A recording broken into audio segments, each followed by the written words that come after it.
Pustila jedno video, které souvisí s tou jogurtovou záležitostí Filipa Turka. Protože tady zase na tom uvidíte v plné nahotě a v plné kráse, jak fungují sociální sítě a jak fungují média. Jo? Když něco udělá Filip Turek, tak je z toho okamžitě velké halo.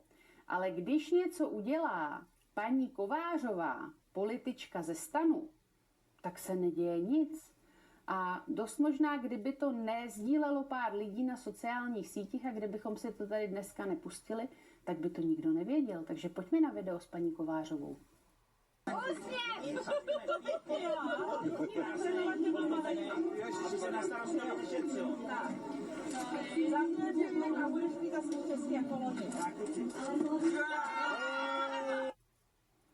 No, jaký je v tom rozdíl mezi tím, co dělal Filip Turek a tím, co dělala paní Kovářová, já nevím. Ten dort taky vypadal dost jako u Makartově, to taky asi s jídlem nemělo nic společného, takže tady bychom se asi také plýtvání nebo toho obvinění z plýtvání jídlem dokázali tomu vyhnout.